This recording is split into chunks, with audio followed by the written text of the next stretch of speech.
Alors, les handicapés sont-ils de fait condamnés à la double peine et à l'exclusion? C'est la question du 13h.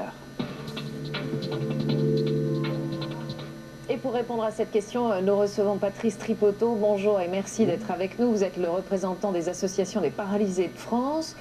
Si vous deviez donner une appréciation sur la mise en place de cette loi d'accessibilité à mi-parcours, quelle note donneriez-vous? Peut mieux faire? Acceptable? Oui, on pourrait donner peut-être 12 sur 20, parfois 8 sur 20. On voit les exemples qu'on a vus tout à l'heure dans le reportage.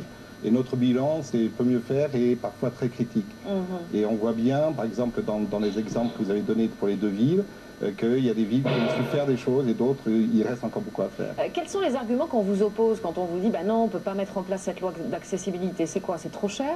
Alors c'est trop cher, on ne sait pas comment faire, on a l'impression que depuis 30 ans on redit la même chose aux mêmes interlocuteurs et on voit bien dans les reportages qu'on vient de voir d'ailleurs, c'est assez visible, eh bien il y a eu une réflexion de fond approfondie et c'est toute une ville qui a porté la réflexion et dans d'autres villes eh bien c'est au coup par coup. Est-ce que vous voulez dire que c'est d'abord une décision qui doit être prise par une mairie avant d'envisager les frais?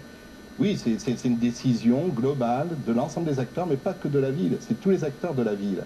Donc il faut mobiliser l'ensemble des acteurs de la ville, et après, à un niveau national, c'est l'ensemble des villes, c'est tout un ensemble, puisqu'il y a de multiples réseaux qui sont concernés par la loi handicap. On vous pose un peu toujours la même question, mais malheureusement, il faut la poser à chaque fois, chaque année. Pourquoi est-ce qu'on n'arrive pas à faire passer ce problème en tant que priorité nationale en France, comme aux États-Unis, par exemple, où c'est fait?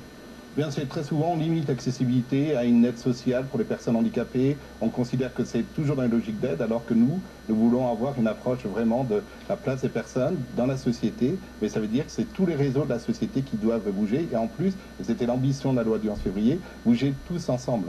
Alors, normalement, tous les bâtiments publics devraient être accessibles dans un peu plus de 5 ans, ou dans 5 ans. Quelles sont les décisions qu'il faut prendre, à votre avis, là, en urgence, maintenant, pour que ce soit encore possible? Mais d'abord un signe fort du gouvernement. Donc aujourd'hui, il y a le comité interministériel du handicap qui se réunit avec le Premier ministre. On attend aujourd'hui un signe fort sur la mise en accessibilité. Mais vous le disiez, là il n'y a que 3 ministres et quand on parle de l'identité nationale, il y en a 30. Voilà, donc c'est déjà un signe, donc ça nous pénalise, mais il faut malgré tout ce discours fort et derrière, c'est accompagner tous les acteurs de la société concernée, parce que c'est vrai que c'est pas simple, c'est un défi sociétal pour tout le monde, et donc il faut vraiment accompagner.